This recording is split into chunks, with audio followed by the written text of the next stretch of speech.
नमस्कार, express news Bharat देख रहा मैं हूं आपके साथ सुरभि और आज हम बात करने वाले हैं हमारे हेल्थ एक्सप्रेस खास प्रोग्राम में। आज हम बात करेंगे कि आखिर ओरल हेल्थ क्या है और हमें इसे किस तरह से मैनेज करना चाहिए, क्या चीजें हमें इसमें ध्यान देनी चाहिए, क्योंकि इसको लेकर जैसा कि मैं आपको हमेशा बताती हूँ अपने इस खास प्रोग्राम में कि चिकित्सा जगत को लेकर कई ऐसी भ्रांतियां मौजूद हैं कि हमें ये करना चाहिए, ये नहीं करना चाहिए। इसी तरह से एक ओरल हेल्थ भी है कि आखिर हमें इसमें क्या चीजें करनी चाहिए, क्योंकि ऐसा कहा जाता है, देखिए डेंटिस्ट के पास हम जब जाते हैं हमें ये लगता है कि नॉर्मल है, अगर हमारे दांत में दर्द है या फिर हमें कोई दिक्कत है छोटी मोटी तो हमें जाना चाहिए। कई मिथ इसमें मौजूद है ओरल हेल्थ में कि प्रेगनेंसी के टाइम पे मतलब लेडी को नहीं जाना चाहिए, वो हार्मफुल हो सकती है। इन्हीं सब भ्रांतियों को आज हम हमारे साथ मौजूद है डेंटिस्ट डॉक्टर तरन्नुम, हम इनसे जानने की कोशिश करेंगे, बहुत जानी मानी डॉक्टर है, कि आखिर ये ओरल हेल्थ में हमें किस तरह से हम इम्प्रूवमेंट कर सकते हैं, क्या चीजें हमें ध्यान देनी चाहिए, इन सब चीजों को लेकर। बहुत बहुत स्वागत है मैम। सबसे पहले तो आई एम डॉक्टर तरन्नुम।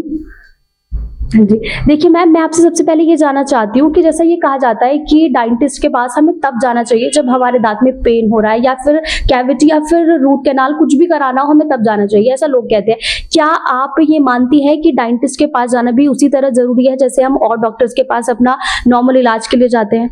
बहुत जरूरी है। एवरी 6 मंथ में अपना चेकअप के लिए जाना चाहिए। कोई भी प्रॉब्लम होती है तो वो हम उसी डायग्नोस हो जाता है, जैसे केरीज हो या प्लाक हो, कुछ भी क्लीनिंग से रिलेटेड कोई भी इशू होता है तो वो पहले ही डायग्नोस हो जाता है ताकि ज्यादा दांत खराब ना हो। और आरसीटी के लिए तो लास्ट ऑप्शन होता है। जब दांत बहुत ज्यादा खराब हो जाता है, पेन क्रिएट हो जाता है, तब पहले ही हम चेकअप के लिए जाएंगे तो वो हमारा दांत सेव हो जाता है in terms of healthy tooth. Okay, देखिए एक मिथ ये भी है इसको लेकर, जैसे बोला जाता है कि ओरल हेल्थ में एक बहुत बड़ा मिथ है ये कि अगर कोई प्रेग्नेंट लेडी है तो उसको डेंटिस्ट के पास उस वक्त नहीं जाना चाहिए जब वो प्रेग्नेंट हो। नहीं जाना चाहिए। अगर कोई प्रॉब्लम है तो चेकअप के लिए जाओ, पर एक्सरे नहीं कराना चाहिए। एक्सरे एक्सपोजर उनके लिए हार्मफुल होता है। बाकी जो चेकअप के लिए जाए, जो उनके लिए बेस्ट होता है उस टाइम पे, वो ट्रीटमेंट हो सकता है। हम इंजेक्शन से अवॉइड करते हैं फर्स्ट ट्राइमेस्टर, सेकंड थोड़ा सेफेस्ट होता है ट्रीटमेंट के लिए, और थर्ड भी अवॉइड करते हैं। जो नॉर्मल दवाई दी जाती है उनको, वो उनकी प्रेगनेंसी को ध्यान में रखते हुए दी जाती है। ओके, देखिए एक मिथ ये भी है कि ऐसा कहा जाता है कि अगर हम डेंटिस्ट के पास जा रहे हैं, हमारे दांतों में कोई प्रॉब्लम है तो इसका मतलब ये है कि हम ज्यादा मीठा खाते हैं। मोस्टली हमने देखा है कि मम्मी पापा या फिर बड़े कोई भी, नॉर्मली डॉक्टर भी ये कहा जाता है, बच्चों को डराने के लिए बोलते हैं कि मीठा मत खाना, आपके दांतों में कीड़ा लग जाएगा, ऐसा कहा जाता है। क्या ये सच है कि हम मीठा ज्यादा खा रहे हैं इस वजह से हमें कैविटी हो रही है या दांतों से रिलेटेड कोई प्रॉब्लम हो रही है? नहीं, ये भी एक मिथ है। ओरल हाइजीन मेंटेन करने से कीड़े नहीं लगते हैं। स्टिकी फूड खाने से कभी कभी एक्यूमुलेट हो जाता है टूथ पे तो कीड़े लगते हैं। ज्यादा मीठा खाने से जरूरी नहीं है कि कीड़े लगे। अगर प्रॉपर ब्रशिंग नहीं करोगे, क्लीनिंग नहीं रखोगे तो कीड़े लगेंगे। एक और सवाल, जैसे कि ये कहा जाता है कि मोस्टली हम देखते हैं कि लोग आजकल ये प्रेफर करते हैं कि बहुत टूथपेस्ट बन चुके हैं, बहुत ऐसे कई ब्रशेस बन चुके हैं, इलेक्ट्रिक ब्रशेस भी बन चुके हैं, बहुत कुछ हो गया है। क्या उनका हमारे नॉर्मल जो हमारे दांत है, हमारे टीथ है, या फिर हमें इस पे कोई हार्मफुल है हमारे लिए ये, या अच्छा है? नहीं, अच्छा है। प्रॉपर ब्रशिंग करनी चाहिए 2 times और प्रॉपर पैटर्न में क्लीनिंग करनी चाहिए टूथ की ना, ताकि स्टिकी फूड या अगर ज्यादा शुगर इनटेक भी ले रहे हैं कोई ऐसा फूड तो प्रॉपर क्लीन रहना चाहिए ताकि गंदगी ना जमा हो और कीड़े या कुछ और बैड ब्रेथ वगैरह ना आए मुंह से, या और एक्सट्रीम लेवल पे खराब ना हो। एक तरफ ये भी कहा जाता है, देखिए कहीं ना कहीं लोगों के अगर हम देखें तो ब्रश करना बहुत जरूरी है, रोज करते हैं, कुछ लोग अवॉइड भी कर देते हैं, कुछ लोग ये बोलते हैं कि हम माउथ वॉश कर रहे हैं, ऐसे कई बहुत कुछ चीजें बन चुकी है कि हम इसको कर लेंगे तो हमें ब्रश की जरूरत नहीं है। आपको क्या लगता है कि रोज ब्रश करना बहुत जरूरी है? बहुत ज्यादा जरूरी है रोज ब्रश करना। हमारी क्लीनिंग प्रॉपर रहती है। ओरल हाइजीन, हम किससे इंटरेक्ट करते हैं उसके लिए भी इम्पोर्टेंट है। हर पार्ट की तरह डेंटल में जो टूथ्स होते हैं हमारे मुंह में, वो भी उतने इंपॉर्टेंट होते हैं जैसे बाकी बॉडी पार्ट्स होते हैं, तो उनकी भी मेंटेनेंस रखना बहुत इंपॉर्टेंट होता है। और एवरी 6 मंथ में डेंटल चेकअप कराओ।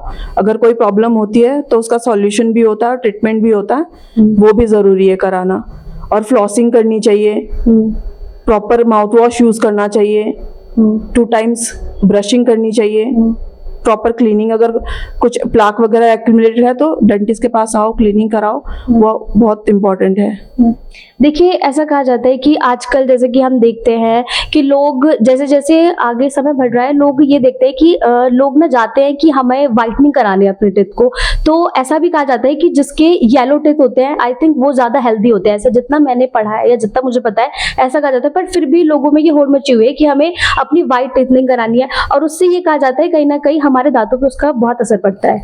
नहीं, इतना असर नहीं पड़ता, बट अपीयरेंस लोग अफेक्ट होते हैं ना कि हमारी अपीयरेंस अच्छी दिखनी चाहिए, इसलिए वाइटनिंग भी कराते हैं। कुछ लोगों के लिए वो लुक्स मैटर करते हैं, तो वो भी इम्पोर्टेंट है, करा सकते हैं। कोई हार्मफुल इफेक्ट नहीं होता है वाइटनिंग कराने का भी। एक बात जरूर मैं जानना चाहूंगी कि एक रूट कैनाल करके एक प्रोसेस होता है, वो क्या प्रोसेस है? क्योंकि उसको लेके ना लोगों के माइंड में बड़ा वो भ्रांतियां फैली हुई है कि रूट कैनाल क्या है। मतलब कि हमें नॉर्मल अगर हमें पेन हो रहा है, क्या हमारा तब भी रूट कैनाल होगा? नहीं, नॉर्मल चेक करते हैं। अगर हमारा पल्प तक डैमेज हो जाता है टूथ, तब आरसीटी होती है, रूट कैनाल ट्रीटमेंट। उसमें जो नर्व्स होती है उनको रिमूव किया जाता है। प्रॉपर एक सेटिंग होती है, अच्छे से सब कुछ क्लीन करके एक तरीके से वो डेड हो जाता है दांत, उसमें कोई सेंसेशन नहीं बचती है, एक वो सेव हो जाता है। फर्दर हमारे हर प्रोसेस में यूज होता है, खाना खाने में ऐसे कोई प्रॉब्लम नहीं आती है, और कराना चाहिए। अगर ऐसा टूथ सेव हो सकता है तो वो बहुत इंपॉर्टेंट है। ऐसा कुछ आप हमारे दर्शकों को जरूर बताना चाहेंगी क्या, कि ऐसा क्या ओरल हेल्थ में हमें अपनी दिनचर्या में लाना चाहिए? ऐसी क्या चीजें हमें करनी चाहिए जिससे हम थोड़ा डेंटिस्ट के पास जाने से थोड़ा कम बच सकते हैं? प्रॉपर 2 टाइम ब्रश करो, फ्लॉसिंग करो और क्लीनिंग रखो मेंटेन। अब कुछ खाते हो तो कुल्ला कर सकते हो, रिंसेस करो, माउथ रिंसेस, ये बहुत इंपॉर्टेंट होती है। और ब्रशिंग बहुत इंपॉर्टेंट होती है, वो हर किसी को करनी चाहिए।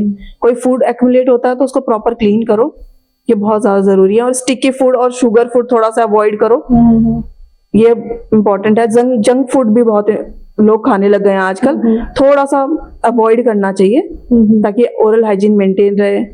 जैसे कि अभी आपने बोला कि हमें जंक फूड थोड़ा दूर रखना चाहिए, क्या जंक फूड का भी हमारे ओरल हेल्थ से कुछ रिलेटेड है? बहुत बच्चे खाते हैं और फिर ये होता है कि बहुत एक्सेस में खाते हैं, फूड लॉजमेंट रहती है, प्रॉपर ब्रश नहीं करते, फिर केरीज होती हैं। तो जो छोटे बच्चे होते हैं वो कॉपरेट भी नहीं करते हैं इतना, तो उनके लिए है कि थोड़ा सा पेरेंट्स को उनकी ओरल हेल्थ पे ध्यान देना चाहिए। हाँ जी, देखिए जिस तरह से आप ये बोल रही है ना, मुझे एक सवाल और आता है कि जैसे कि हम देखते हैं कि बच्चों को उनका ओरल हेल्थ कराना बहुत मुश्किल हो जाता है, क्योंकि वो छोटे बच्चे हैं, वो नहीं मानेंगे। अगर हम उनसे कहेंगे कि ब्रश करो तो वो उस वक्त नहीं करेंगे, अपना कोई और अलग टाइम होगा, खेल में कर लेंगे या फिर कुछ भी। तो बच्चों के लिए ओरल हेल्थ के लिए क्या कुछ आप बताएंगी? बच्चों को कुछ भी खाते हैं तो कुल्ला कराओ। वैसे तो उनके लिए ब्रशिंग जरूरी है, पेरेंट्स को खुद करनी चाहिए, बच्चों से कराओ। और उनको थोड़ा सा जो लाइफस्टाइल है उसमें चेंज लाओ, टॉफीज, चॉकलेट, ये सब थोड़ा अवॉइड करो, थोड़ा कम दो तो दांत कम खराब होंगे।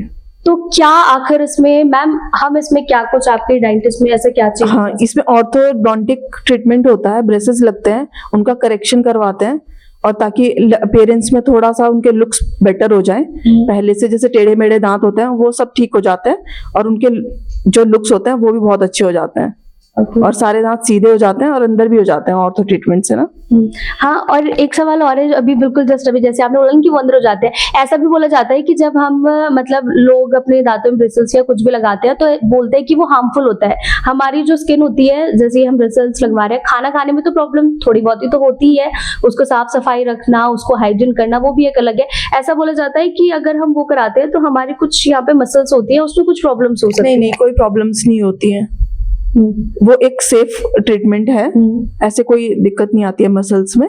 बल्कि ऑर्थो ट्रीटमेंट कराने से बहुत सारी प्रॉब्लम रिजॉल्व हो जाती है। जैसे किसी को जिंजाइवल इन्फ्लेमेशन रहता है टेढ़े मेढ़े दांतों की वजह से, प्रॉपर ब्रशिंग नहीं होती है, जब वो सीधे होते हैं तो वो भी रिसेशन कम हो जाता है, और वो प्रॉपर ब्रशिंग होती है, ब्लीडिंग कम हो जाती है, जो गम्स में ब्लीडिंग होती है वो भी नहीं होती है। देखिए जिस तरह से मैं बता रही हूँ कि जैसे कि मैंने आपसे पूछा कि वो ब्रिसल्स लगवाते हैं, तो वो कितने टाइम पीरियड में उनको हटाया जा सकता है और कितने टाइम पीरियड में वो ठीक हो जाते हैं? ऑलमोस्ट 1.5 साल से 2 साल लग जाते हैं इस पूरे ट्रीटमेंट में। जो पूरा टाइम पीरियड होता है ऑर्थोडोंटिक ट्रीटमेंट का, ये कि पूरा इतना लगता ही है, पूरा स्ट्रेट होने में, गैप क्लोज होने में, उनको सीधे होने में, ये सब चाहता है। देखिए जिस तरह से हम देखते हैं कि हमारे हर किसी के घर में ओल्ड पेरेंट्स होते हैं, ग्रैंडफादर, ग्रैंडमदर, बहुत से लोग होते हैं, तो उनको भी खाना खाना, और ये जैसे कि उनको उनके दांत नहीं है, उन्हें खाना खाने में दिक्कत होगी, वो बहुत सी चीजें उनका मन करता होगा बट वो नहीं खा पाते क्योंकि उनके दांत नहीं है, तो क्या उन लोगों के लिए क्या कुछ आपके डेंटिस्ट में उन पेशेंट्स के लिए कंप्लीट डेंचर्स बनते हैं जो वो खा पाते हैं खाना। ये है कि जब वो इनके लिए बहुत इंपॉर्टेंट होता है, क्योंकि ऐसे तो क्या लिक्विड कितना लेंगे। ये है कि प्रॉपर आओ, चेकअप कराओ और अपना डेंचर बनवाओ ताकि वो भी कुछ खा पाए। और कुछ ऐसी जानकारी जो आप हमारे दर्शकों को देना चाहती हो डेंटिस्ट से रिलेटेड, ओरल हेल्थ से रिलेटेड?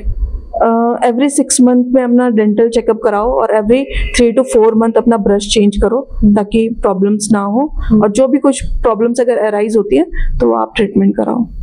बहुत बहुत शुक्रिया आपका तमाम जानकारी के लिए। देखिए, जैसा कि आपने देखा कि आखिर किस तरह से हमें अपने ओरल हेल्थ पे ध्यान देना चाहिए, क्या कुछ हमें करना चाहिए और क्या कुछ हमें नहीं करना चाहिए, ये सब कुछ आपने जरूर हमारे सेशन में देखा होगा। और ऐसे ही मैं आपके साथ दोबारा मौजूद होंगी, ऐसे ही किसी खास जानकारी के साथ जिससे आपको जरूर मदद मिले। और मुझे लगता है शायद कहीं ना कहीं इस सेशन में आपको कहीं ना कहीं बहुत ज्यादा जानकारी मिली होगी कि आखिर आपको अपनी ओरल हेल्थ पे किस तरह से ध्यान रखना चाहिए, किस तरह से नहीं। तब तक के लिए आप बने रहिए एक्सप्रेस न्यूज भारत पर।